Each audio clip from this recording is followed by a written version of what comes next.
The trade war between the United States and China explained with beer. Let's say you have China beer and USA beer. USA beer costs $1 and China beer costs 25 cents. The average beer drinker would go, "Wow, that Chinese beer is cheap.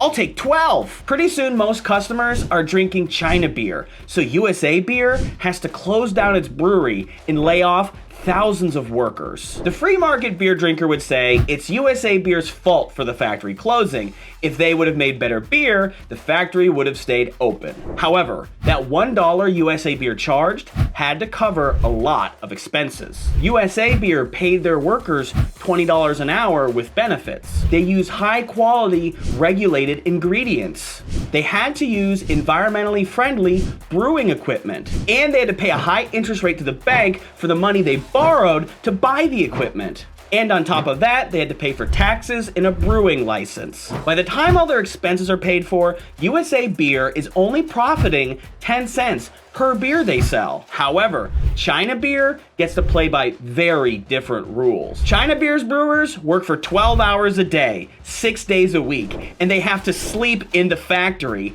and only get paid $2 an hour. They use totally unregulated ingredients. Yum yum, asbestos flavor. They can use cheaper equipment that pollutes like crazy and pour chemicals into the river. And the Chinese government commands banks to loan to the brewery at super low interest rates. And instead of paying taxes, the Chinese government gives them a 10-cent subsidy for every beer they produce, which means China beer may cost 30 cents to make, but they can sell it for 25 cents because of the 10-cent subsidy from the government. The Chinese government subsidizes China beer because their goal is to flood the American market with cheap Chinese beer. That way, USA beer will be forced to close, giving China a beer monopoly. The Chinese government does everything to tilt the playing field towards China brewery, and the American brewery is forced to compete in a rigged, very unfair system. Well, at least USA beer can sell their beer in China.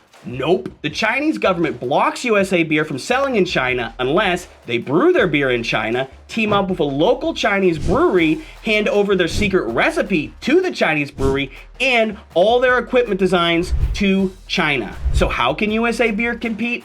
They have to move their brewery to China. So why do Americans agree to this deal? You, the consumer, get to enjoy a 25-cent beer instead of a beer that costs $1. The American brewer who opens a factory in China gets to pay lower wages and keep higher profits. And then those profits are used to give as donations to politicians to keep this system in place. There's a virtuous circle where everyone is making billions of dollars. The brewer, the politician, and China. Everyone is winning except for you, the American worker. You lost your high-paying brewery job and had to take a lower-paying job waiting tables, serving cheap China beers. This system went on for decades until millions of Americans could no longer afford to buy any beers. And they got really, really mad. Enter Donald Trump and the first US versus China trade war with beer. America is getting ripped off by China. I'm putting tariffs on all China beer. Trump's tariffs rose the price of China beer from 25 cents to $1.25 because of the added $1 tax from the tariff.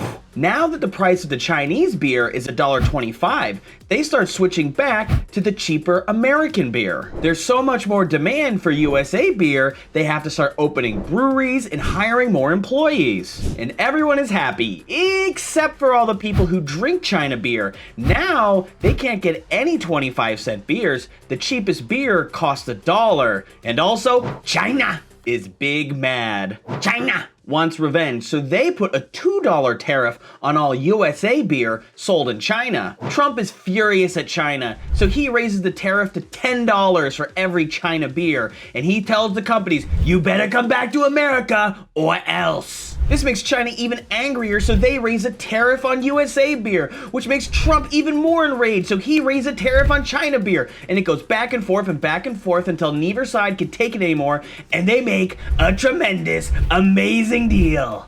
China agrees to buy 1 billion American brewed USA beers, and Trump lowers the tariff on China beer to 20 cents per bottle. So we get back to pretty close to where we started. USA beer costs $1 and China beer is still cheaper at 45 cents. The main impact is a few breweries move back to the United States, but not that many because China beer is still cheaper than USA beer even with the tariff. Biden comes into office and everyone's expecting him to kiss China and make up, but he doesn't. He keeps all of Trump's China tariffs. The one thing that Democrats and Republicans can agree on is that they hate that China beer is stealing all the jobs, but they can't stop buying China beer because it's so cheap. Trump returns and it kicks off Trade War 2, Electric Beeraloo. Trump hits China with an additional China beer tariff, but he also threatens to put beer tariffs on all the beer made by Canada, Mexico, and Europe, or anyone who isn't doing exactly what he wants. And that's where we are now. And if you leave me a funny comment and it makes me laugh, I will share it at the end of my next video.